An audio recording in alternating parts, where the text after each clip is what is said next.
என்ன தவறு செய்கிறாங்க? ஏதாவது வந்தோடனே ஆக்ஷன் எடுத்துட்டுமே வந்து எங்களுக்கு எப்போ தகவல்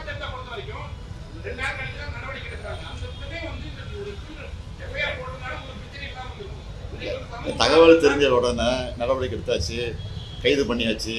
இன்னைக்கு கூட மேலதிகாரி மீது நடவடிக்கை எடுத்திருக்கிறோம். அமித்ஷா அடிக்கடி வரணும். நான் ஏற்கனவே சொல்லியிருக்கிறேன், பிரதமர் அடிக்கடி வரணும். வந்து பொய்யை பேசிட்டு போகிறாங்க. அது பொய்ன்னு மக்களுக்கு தெரியுது. அது எங்களுக்கு தேர்தல் நேரத்தில் அது லாபமாக அடையும்.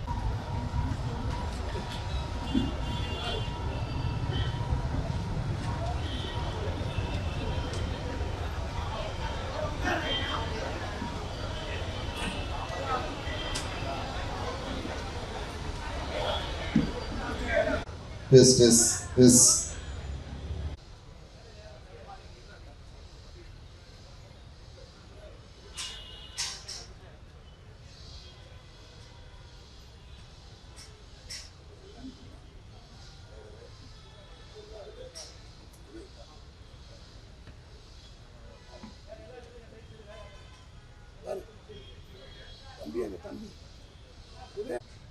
நண்பர்களுக்கு என்னுடைய வணக்கத்தை தெரிவிச்சுக்கிறேன். திராவிட முன்னேற்ற கழகத்துடைய அரசியல் வரலாற்று மட்டுமில்லாமல் தமிழ்நாட்டோட வரலாற்றிலே மிக முக்கியமான நாளாக இந்த நாள் அமையப்போகுது. ஓரணியில் தமிழ்நாடு என்ற மகத்தான முன்னெடுப்பை திராவிட முன்னேற்ற கழகத்தின் சார்பில் இன்றைக்கு நான் தொடங்கி வைக்கிறேன். இன்று தொடங்கி 45 நாட்கள் தொடர்ந்து இந்த இன்று 38 வருவாய் மாவட்ட கழகங்களையும் அந்தந்த மாவட்டத்துடைய பொறுப்பு அமைச்சர்கள், மாவட்ட கழகத்துடைய செயலாளர்கள், என்னுடைய இந்த நிருபர்கள் சந்திப்பு நிகழ்ச்சி முடிஞ்சோடனே இன்றைக்கு அவங்கவுங்க பகுதியில் ஊடக தோழர்களையும் பத்திரிகை நண்பர்கள் சந்திக்க இருக்கிறாங்க. நாளைக்கு தமிழ்நாட்டில் இருக்கக்கூடிய 78 மாவட்ட கழகங்கள் சார்பில் ஓரணியில் தமிழ்நாடு என்ற தலைப்பில் பொதுக்கூட்டங்கள் நடைபெறவிருக்கிறது. அதில் கழக முன்னணியினர் பங்கேற்று உரையாற்ற இருக்கிறார்கள். அதைத் தொடர்ந்து ஜூலை 3ஆம் தேதியிலிருந்து தமிழ்நாடு முழுக்க வீடு வீடாக போய் மக்களை சந்திக்க இருக்கிறோம். அமைச்சர்கள், நாடாளுமன்ற உறுப்பினர்கள், சட்டமன்ற உறுப்பினர்கள், கழக முன்னோடிகள் எல்லாம் அவங்கவுங்க சொந்த வாக்குச்சாவடிகள் இருக்கக்கூடிய வீடுகளுக்கு நேரிலே போக போகிறாங்க. இதுக்காக கழகத்தினுடைய தகவல் தொழில்நுட்ப அணியின் சார்பில் தொகுதிக்கு ஒருத்தர்னு 234 பேர்களுக்கு பயிற்சி அளிக்கப்பட்டிருக்கு. அந்த பயிற்சி பெற்ற 234 பேரும் தமிழ்நாடு முழுக்க 68,000 வாக்குச்சாவடிகள் இருக்கக்கூடிய பூத் டிஜிட்டல் ஏஜெண்டுகளுக்கு பயிற்சி தந்திருக்காங்க. தமிழ்நாட்டுடைய மண், மொழி, மானம் காக்க மக்கள் எல்லாரையும் ஓரணியில் திரட்டுறது தான் இதனுடைய அடிப்படையும் முதன்மையான நோக்கமும். தமிழ்நாட்டுக்கு தொடர்ந்து இழைக்கப்படக்கூடிய அநீதிகள், தமிழ்நாட்டு மக்கள் எல்லாரும் ஒருங்கிணையணும், அதை எதிர்த்து போராடணும் என்பதற்கான முயற்சி தான் இந்த முயற்சி. ஒன்றிய பாஜக அரசால் நம்முடைய தமிழும் தமிழ்நாடும் இப்படியெல்லாம் பாதிக்கப்படுதுன்னு நான் ரொம்ப உங்களுக்கு சொல்ல தேவையில்லை. சுருக்கமாக சில தலைப்புச் செய்திகள் மாத்திரம் நான் உங்களுக்கு சொல்ல விரும்புகிறேன்.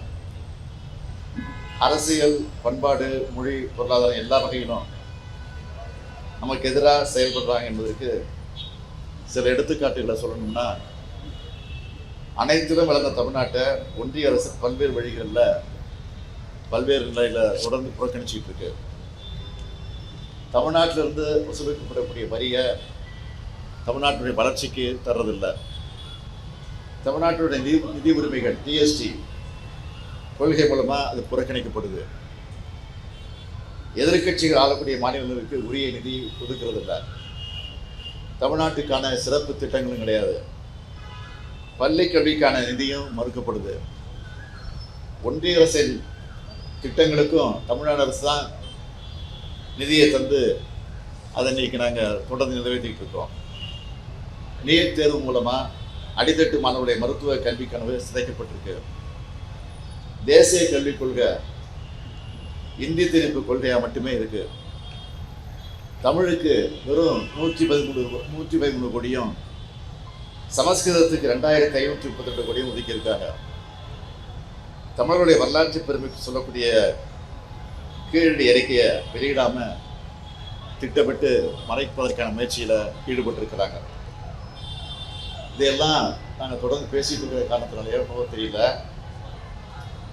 தமிழ்நாட்டோட தொகுதி மறுவரை என்ற பேரில் தமிழ்நாட்டோட நாடாளுமன்ற தொகுதியில் கூட எண்ணிக்கையை குறைக்க திட்டம் தீட்டியிருக்காங்க. இப்படி சொல்லிகிட்டே போகலாம். ஒரு சிலவற்றை மட்டும் தான் உங்களுக்கு சொல்லியிருக்கிறேன். இதெல்லாம் வெறும் அரசியல் விமர்சனங்கள் மட்டுமல்ல, தமிழ்நாட்டினுடைய உரிமை சார்ந்த இது. இதெல்லாம் அரசியல் கட்சிகளால் மட்டும் இல்லை, ஒட்டுமொத்த தமிழ்நாட்டு மக்களாலும் எதிர்க்கப்படணும் இது. அதுக்காக தான் தமிழ்நாட்டில் இருக்கக்கூடிய எல்லா வீட்டுக்கும் போய், அது ஆளுங்கட்சி எதிர்கட்சின்னு பார்க்காம எல்லா வீட்டுக்கும் போய் மக்கள் எல்லாரையும் சந்திக்க போகிறோம். அப்போ தான் திராவிட முன்னேற்ற கழகத்தில் இணைய விரும்புகிறவங்க இணையலாம். திமுகவில் சேர ஆர்வம் இருக்கிறவங்க செயலி மற்றும் நேரடி படிவம் மூலம் பதிவு செய்யப்படுவாங்க. மேலோட்டமாக பார்த்தா திமுக தனக்கான உறுப்பினர் சேர்க்குதுன்னு உங்களில் சிலர் கூட நினைக்கலாம்.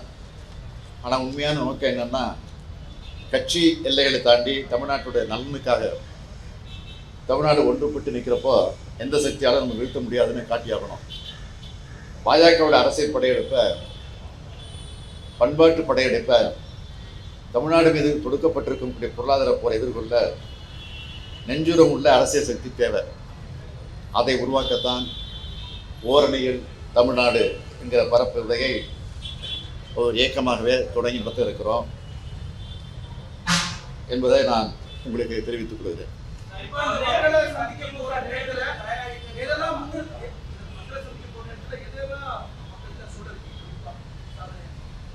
ஏற்கனவே சொல்லுங்க, ஒன்றிய அரசு இந்த தமிழ்நாடு இப்படியெல்லாம் வஞ்சிக்கப்பட்டது, இப்படியெல்லாம் கொடுமைக்கு ஆளாகப்படுதுலாம் சொல்ல இருக்கிறோம்.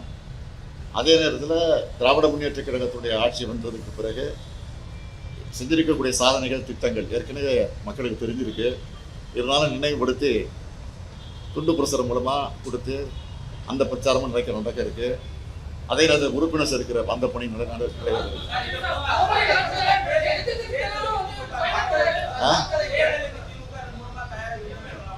ஒரு நிச்சயமா இப்ப இல்ல ரொம்ப நாளாச்சு.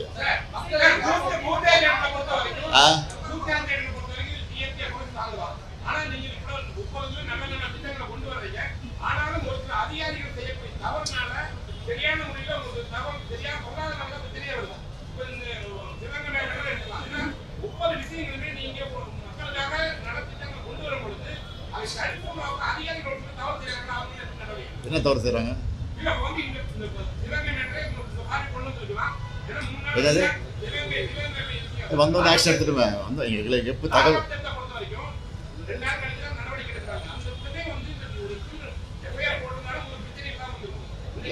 தகவல் தெரிஞ்ச உடனே நடவடிக்கை எடுத்தாச்சு, கைது பண்ணியாச்சு. இன்னைக்கு கூட மேலே நடவடிக்கை எடுத்திருக்கிறோம்.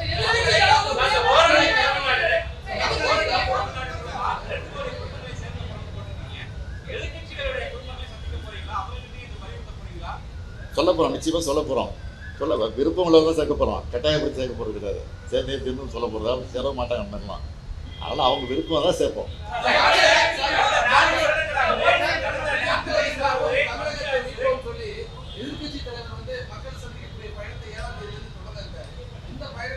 அவர் இப்போதான் மக்கள் சந்திக்க போகிறாரு.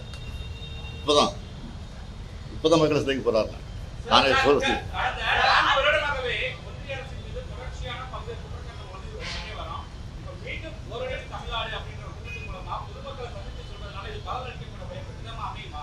மக்களுக்கு தெளிவாக தெரியும். இருந்தாலும் அதை நினைவூட்டுறோம், வலியுறுத்துறோம், வற்புறுத்துறோம். அவ்வளோதான். தேர்தல் பரப்புரையும் உண்டு, உறுப்பினர் சேர்ப்பு உண்டு, ஒன்றிய அரசு வஞ்சித்து கொண்டிருக்கக்கூடிய அந்த கொடுமைகளும் உண்டு. இன்றைக்கு திராவிட முன்னேற்ற கழகத்தினுடைய சாதனைகளையும் சொல்ல இருக்கோம்.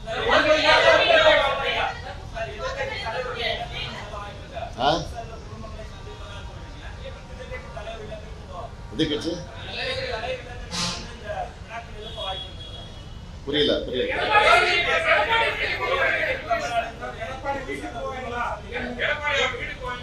அது அங்கே இருக்கிற சூழ்நிலையை பொறுத்து இருக்கு. அவங்க ஒரு பிடிச்சிருக்கோம் அவங்கள்ட்ட, அவங்க சூழ்நிலை தவிர போவாங்க. நான் அந்த பகுதியில் தான் நிச்சயம் போவேன்.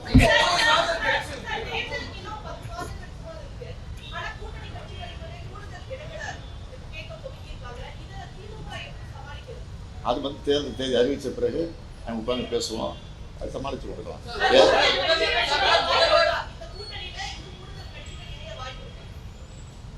இப்போ இருக்கிறத சூழ்நிலையை பொறுத்த வரைக்கும் வருவதற்கு வாய்ப்பு இருக்குது. ஆனால் வாய்ப்பு வரக்கூடிய நேரத்தில் அதை எப்படி சேர்ப்போங்கிற சூழ்நிலையும் இருக்குது. அதனால் கலந்து தான் செய்வோம்.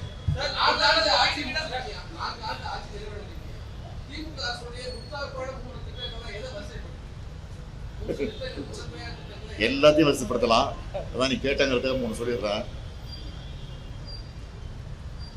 காலை உணவு திட்டம் அது தேர்தல் வாக்குறுதல் கிடையாது இல்லையா, அதை நிறைவேற்றிருக்கிறோம். மகளிர் உரிமை திட்டம் அது தேர்தல் வாக்குறுதி இருக்குது. அதை வந்து கிட்டத்தட்ட 60% நிறைவேற்றிட்டோம். இன்னும் ஒரு 20% மிச்சம் இருக்குது. அதையும் விட்டு போனதாக அதுவும் அது அவங்க தவறாக படிவத்தை பூர்த்தி பண்ணாமல் தவற விட்டுட்டாங்க. அதை சில தப்பாக பதிவு பண்ணியிருக்கிறாங்க. அதெல்லாம் திருத்தி அதுக்கு ஒரு முகாம் போட்டு அதுவும் செப்டம்பர் மாதத்துலேருந்து கொடுக்க போகிறோம். அதனால் அது ஒரு திட்டம், அது பெரிய திட்டம். பேருந்து இலவச பயணம் இது கட்டணம் இல்லாமல் பயணம் பண்ணுறாங்களே அது ஒரு பெரிய திட்டம். அப்புறம் மாணவர்களுக்கு மாணவிகளுக்கு கல்விக்காக 1000 ரூபாய், ஆரம்ப பள்ளியை முடிச்சுட்டு கல்லூரிக்கு போகும்போது 1000 ரூபாய், அந்த அற்புதமான திட்டம். இப்படி பல திட்டங்கள் இருக்குது. எதை சொல்கிறது எதை பெறுறதுன்னு தெரியல. போவேன், வாய்ப்பு கிடைக்கும்போது போவேன்.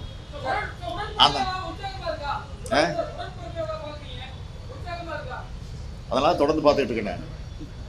அதுக்கு ஒரு சட்டமன்ற தொகுதிக்கு 1.5 மணி நேரம் ஒதுக்குறேன். நீங்களே பார்த்துருப்பீங்க. நீங்கள் நான் வந்து 3 தொகுதி எடுத்துக்கிறேன் ஒரு நாளைக்கு, காலை மாலை.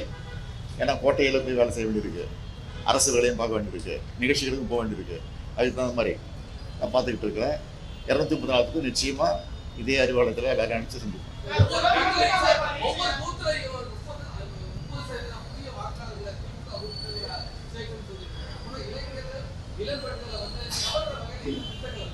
என்னங்க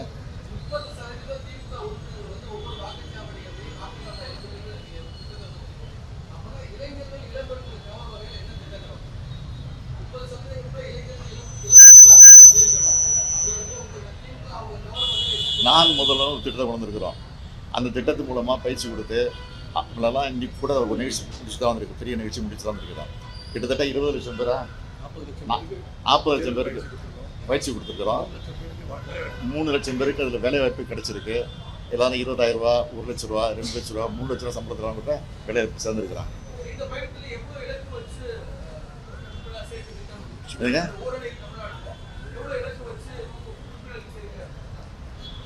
நாங்கள் டார்கெட் ஃபிக்ஸ் பண்ணியிருக்கோம். 30% ஒரு பகுதியில் சேர்க்கணும்னு சொல்லியிருக்கிறோம். எல்லாம் எங்களுக்கு வர செய்தியாக 30 இல்லை 40% சேர்ப்போங்கிற உறுதியும் கொடுத்துருக்குறாங்க. நான் ஏற்கனவே 200 சொல்லியிருக்கிறோம். அதை தாண்டி தான் வரும்னு நினைக்கிறேன்.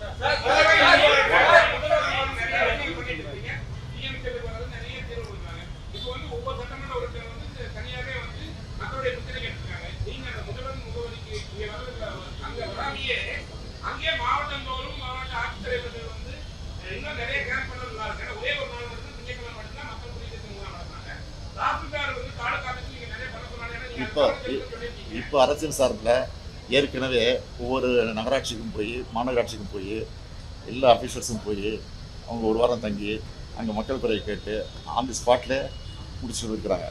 அது ஒரு ஏற்கனவே முகாம் முடிஞ்சிருச்சு. இப்போ வர இன்னொரு 10 நாளில் மறுபடியும் மீண்டும் அந்த பயணம் தொடங்குகிறோம். அப்போ தான் அந்த மகளிர் விட்டு போன அந்த உரிமை தொகையை கூட ஃபில்லப் பண்ணி கொடுக்க சொல்லியிருக்கோம். ஆக அந்த பணியும் நிறைவேற்றுறதுக்கான பணி செய்யும்.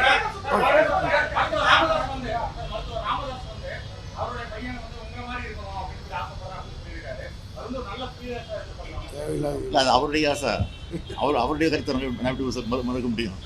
அவருடைய கருத்தை மறுக்க முடியாது, ஏற்றுக்க முடியாது.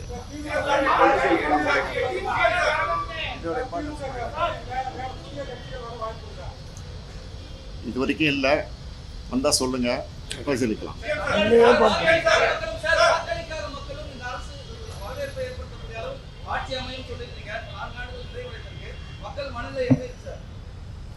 இந்த உரிமை தொகை இருக்க டிஎம்கே மட்டும் வாங்கலை, டிஎம்கே மட்டும் வாங்கலை, எல்லா கட்சியிலும் இருக்கிற மக்கள் வாங்கிட்டு இருக்கிறாங்க.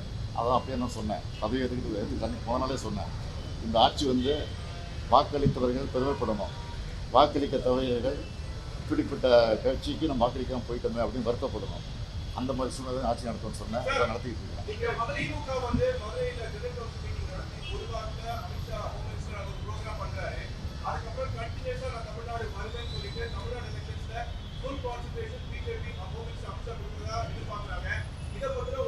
அமித்ஷா அடிக்கடி வரணும், நான் ஏற்கனவே சொல்லியிருக்கிறேன்.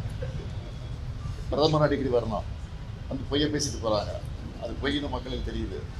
அது எங்களுக்கு தேர்தல் நேரத்தில் அது லாபமாக அடையும். அதே மாதிரி தான் ஏற்கனவே சொல்லி இந்த கவர்னர் மாற்றப்படாதுன்னு சொல்லிட்டு இருக்கிறேன். ஏன்னா கவர்னர் எனக்கு நல்லது செஞ்சாலும் மக்கள்கிட்ட ஈடுபடாது, இனிமேல் அந்த அளவுக்கு கெடுதல் செஞ்சுட்டு இருக்காரு. அதனால் அவங்களாம் வரணும் அடிக்கடி, அதுதான் என்னுடைய ஆசை.